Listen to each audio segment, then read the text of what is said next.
Hello everyone and welcome back to some more Warhammer Underworlds for the channel. Today it is going to be Skabbik's Plaguepack going up against Domitan's Stormcoven, and we'll see if the rats can triumph over the Stormcast or if they're going to be eating some sizzled rat afterwards. Pray for poor Skritter.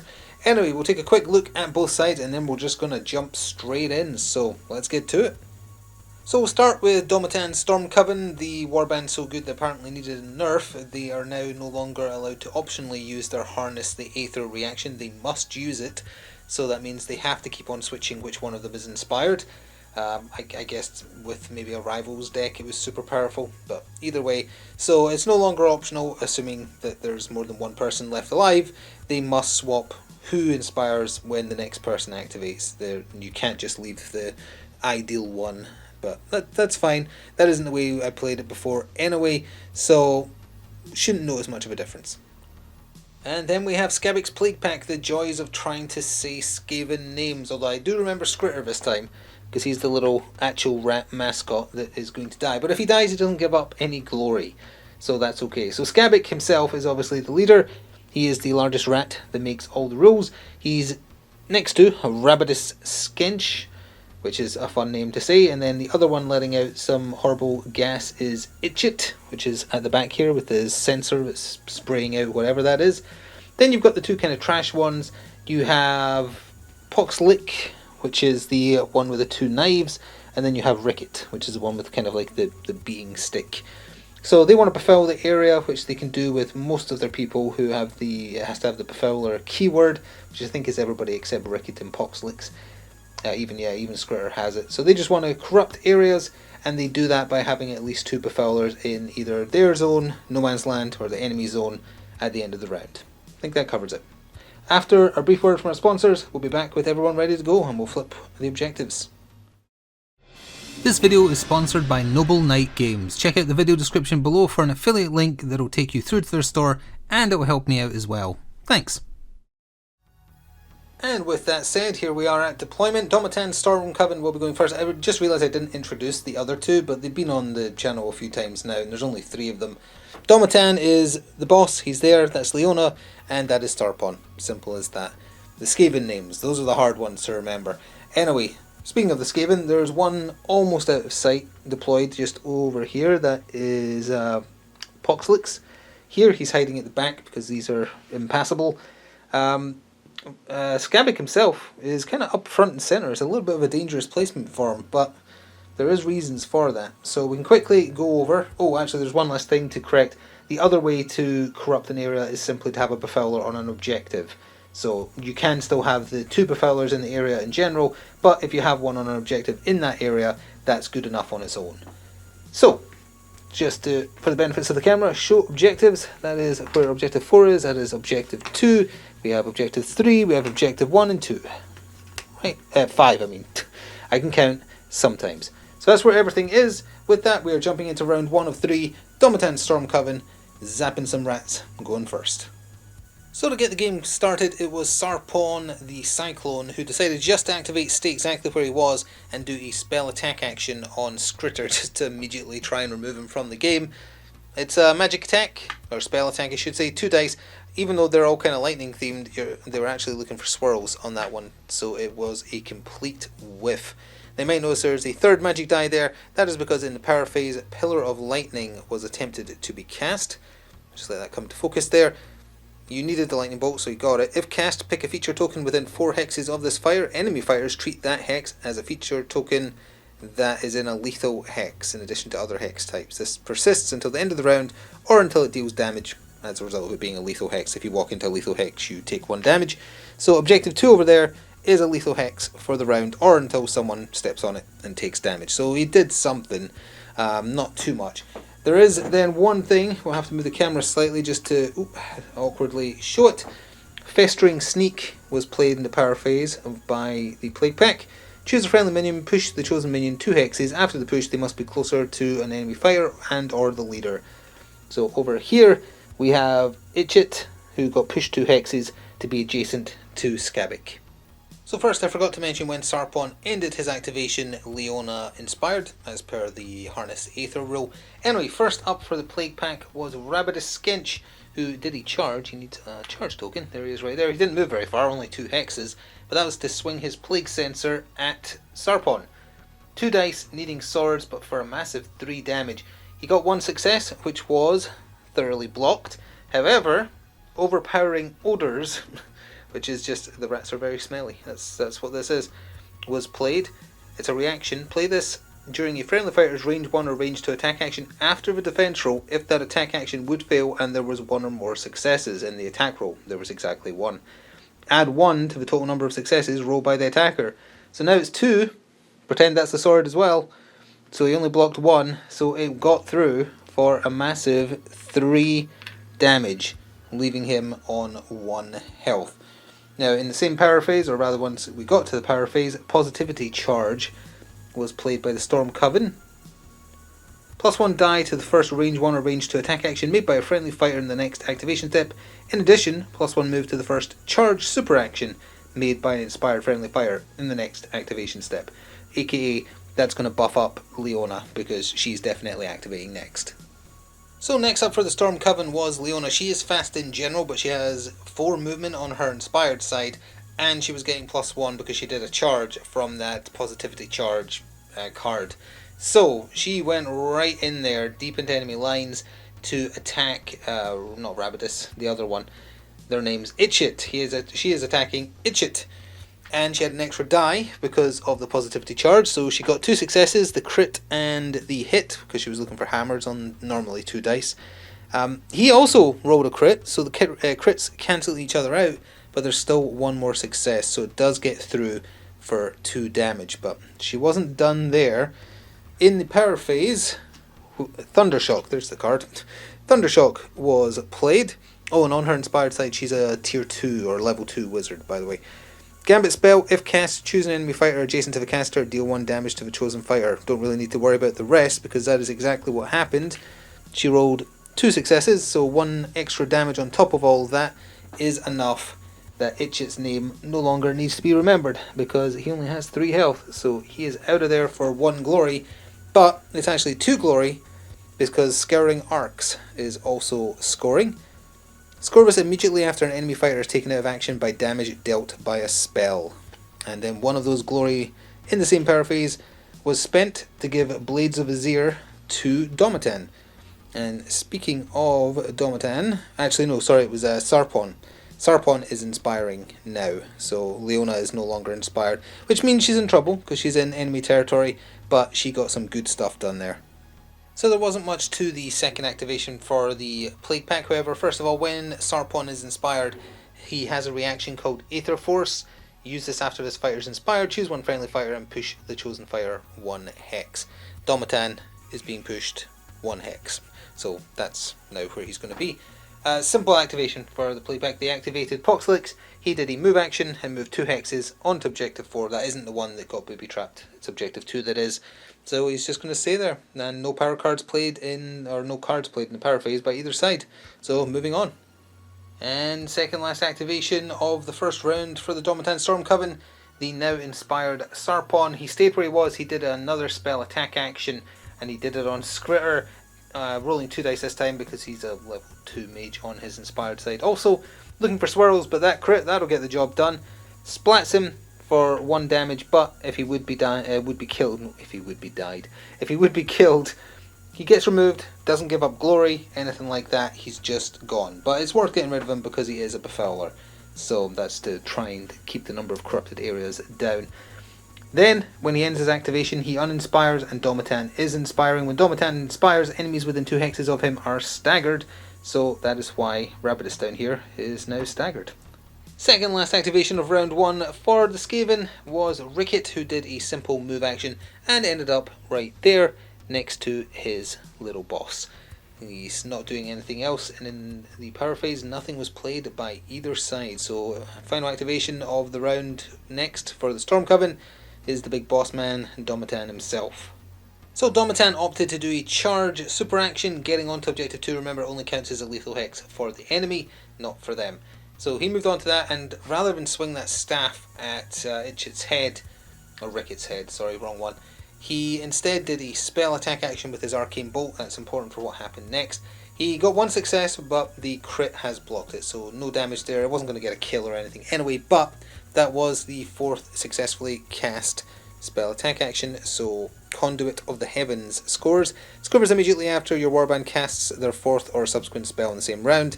Done, so that is 2 more glory right there, which is really nice. At the end of his activation, he is uninspiring, and Sarpon is inspiring because it will hopefully give him a little bit of extra defense when he rolls around next turn. That also means that someone gets to move 1 square. Actually, is he allowed to take advantage of that himself?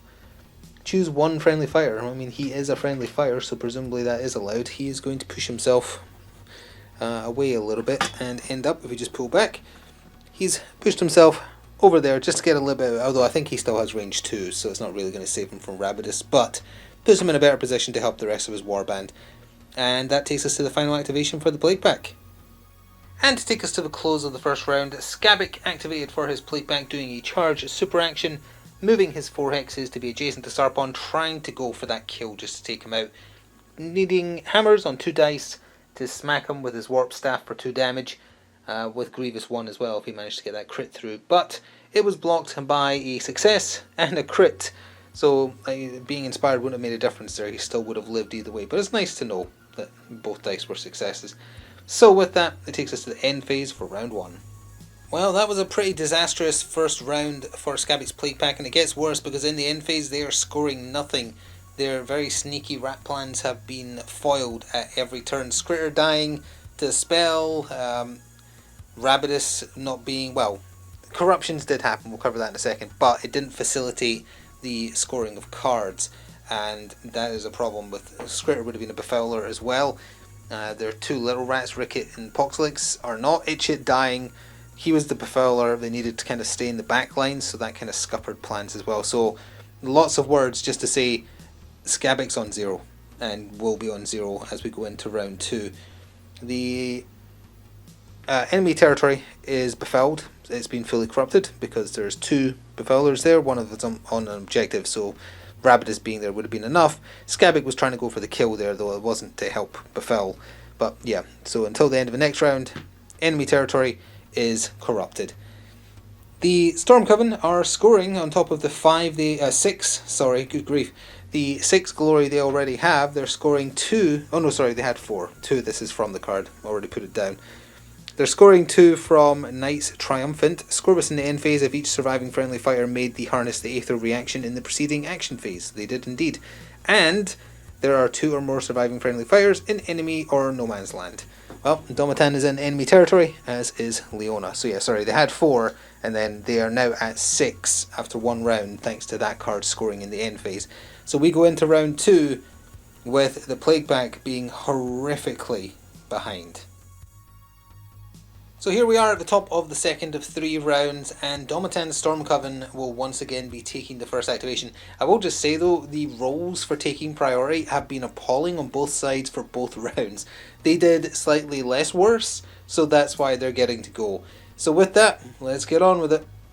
So the inspired Sarpon activated. He did a charge super action, moving adjacent to Domitan, but also more importantly, adjacent to poor Ricket there. He rolls 3 dice on his inspired side, needing hammers for 2 damage, but he also has a special rule on it called Scouring, plus 1 damage if he's adjacent, so he was doing 3 damage. He got a success and a crit, and again, can't fault the rats' desperate attempts to stay alive, because he rolled a crit on defense. That's the second time that's happened this match so far, but it's not enough because there's still that extra success after the crits count each other out. So that is 3 damage. Ricket would have died to the base damage anyway, only has 2 health, so that is him out of there for their, oh, is that 7 now? Yeah, that is the 7th bit of glory earned. And we haven't done the power phase yet because we just covered that first. So there is going to be some spending of that glory. Alright, decisions about the power phase has been made. There actually was a reaction played to what Sarpon did there. It makes no difference because with -1 damage, well, it makes no difference to what happened there. It might make a difference to the round, but Vile Blood is a reaction that's played. Play this during an enemy fighter's range 1, range 2 attack action after the deal damage step. If the target would be taken out of action, -1 damage to a minimum of 1. So that wouldn't make a difference because he had 2 health, so he would still die from it. But it lingers for the round until they're taken out. Sorry, it lingers until they're taken out of action or they make another range 1 attack action. So actually, it probably doesn't affect that initial hit. So the next time Sarpon attacks, he is -1 damage. So that card is just going to stay somewhere we can see it. On the subject of the glory, 2 is being spent. 1 on charged weapons, 1 on lightning lash. They are both being given to Domitan. He is getting buffed up to Super Saiyan levels. Lightning lash is a reaction you can do after you cast a spell to push an enemy away from you. Charged weapons is after you do a spell, it gives Grievous to your basic attacks. 2 simple little upgrades. And with the end of his activation, Sarpon is uninspiring and Leona is inspiring, which is the one up there. First activation of round 2 for Skabbik's Plaguepack was Poxlix, and he managed to do what the boss man himself could not do. He did a charge, moved adjacent to Sarpon, who is no longer inspired, took a swing at him, 3 dice for 1 damage looking for daggers with Grievous, and he actually did get the crit, and although it was a success on the single defense die, needed it to be a crit, so the 1 damage on its own, regardless of the Grievous, is enough that Sarpon has departed the field. So that is 1 glory finally for the Plaguepack, which was spent on giving Rotted Flesh upgrade to Skabbik himself, which means, no, you can't give it to a large fighter, none of them are large. -1 damage to a minimum of 1 from enemy fighter attack actions that target this fighter while it's in a territory that's corrupted. So it gives Skabbik a little bit of protection because he is currently in an area that's corrupted. Well, it seems like Leona was just an eensy-weensy bit annoyed about watching Sarpon die. Did a charge action to get behind Poxlix, rolled for attack and got 2 crits. And even 1 crit would not have saved him from that. It's 2 damage, he's a 2 damage model. So he is out of there, leaving just Skabbik and Rabidus, the 2 that are vying for control of the Warband that's now extinct. That's 1 more glory, but upon ending her activation, uninspiring and Domitan inspiring instead, he actually, well, the Warband in general, score an additional other 1 glory for channeling the storm, sorry. Scorvus immediately after the second or subsequent friendly fire became inspired. Actually, I think it should have done it as soon as she inspired, because, well, no, because Sarpon started the round inspired. So no, it would be now. Either way, it definitely has scored. So that's another 1 point, taking them to what's starting to feel an insurmountable lead. I think that puts them at 7. 2, 4, 6, 8. No, that puts them at 9. I was way off. 9 playing 1, huh? I see. So I bet you're ready for the huge comeback, right? Well, Skabbik activated, so, you know, the big boss man, he's pretty powerful. He did a move action and moved 1 hex. I think he was there, or there. Maybe he moved 2 hexes. And now he's there. So, yeah, that's what he did. He's not doing anything else, and in the power phase, nothing was played by either side. So Domitan activated and did a charge super action, moving 2 hexes to be adjacent to Rabidus here, and just went and attacked him with his special staff. It's got a fancy name, but it's a big stick. 2 dice needing hammers with cleave, so given that Rabidus was looking for dodges, he basically needed a crit to live, and he did not get that, so he went from alive to dead in 1 hit. That is pretty devastating for the Plaguepack. It's 1 more glory for a start, but it means that Skabbik is the only one left. So, waiting for that big comeback. It's going to happen at any second. Well, this is a bit of an interesting situation because we're on the second last activation for Skabbik's Plaguepack of the second round. There's still 1 more round to go after this, but looking at the board state, I think we have a situation that we've never done in this series so far, and that is a concede because there is no coming back from the situation. Rabidus was going to move next to Skabbik, which would have scored an objective card worth 2, was it? Yeah, it would have been, no, it's just worth 1. Rabid Harbingers. So I would have given them 1, and that would have given them a total of 2 versus 2, 4, 6, 8, 10. And Domitan and Leona would have kept scoring because the final action of the second round for this was Leona was going to do a move action to be adjacent to Domitan, which would have scored them, forgotten the name offhand, Fulminating Bulwark, so that would have been an 11th glory. Basically, even if they literally just threw themselves at Skabbik so that he could kill them, a third and final round wouldn't make a big enough difference. This has never happened before. But yeah, we're going to accept this concede because there is no coming back. The rats just didn't show up. They got turned to dust by Domitan Stormcoven. So although this is going to be shorter, yeah, this is it. That is it over. So some closing thoughts from me about Domitan Stormcoven. This was the first time they felt like they were as strong as they are apparently, because they got nerfed a little bit with how their Inspire condition works with Harness the Aether, and they've been getting looked at because they've been overperforming. So has Ephraim's Pandemonium from the same box. So maybe that's just, they both kind of came out the gates too strong. That's the first time I've personally felt, oh hey, these guys are actually powerful. Because usually, I love using them because I like just lightning magic and things like that in general, and that's their particular focus within the Stormcast is lightning. So I was like, cool, these are my guys. But every time I've used them, it's been like, they just keep dying early, and inspiring one of them at a time doesn't seem to do much. They don't have enough health or defense. But that time was very different. That time they felt powerful, they felt intimidating, and everything went their way. And that's despite the Plaguepack being very consistent with rolling, 2 or 3 crits on defense and still not having enough defense to live. So obviously luck playing a part there, just skewing the dice a little bit higher than crits on defense, apparently. But yeah, that was interesting. They felt strong. I apologise that as a result of them being an teensy bit too good performing, it has cut this short. But that's the first time that's happened. That's the first time it's been an utter just halfway through the second round. There's no point continuing. There literally isn't. It's just over with. We'll try and get a full-on proper match again next time. Sometimes that's just the way it turns out. It's rare for it to be this much of a one-sided uphill struggle. We haven't had it happen in however many of these we've done now. So I apologise again, but that is going to do it. Thank you very much for watching. We'll do another one. Don't worry, there'll be another one soon. But for now, thank you for watching. If you want to support the series, please do so, and check out the channel sponsor. If you want, you can do it via the affiliate link, and if you do so, I will be benefited by anything you pick up for yourself via it, which would be very nice. Enjoy the rest of your day, and see you next time. Ta-ta for now.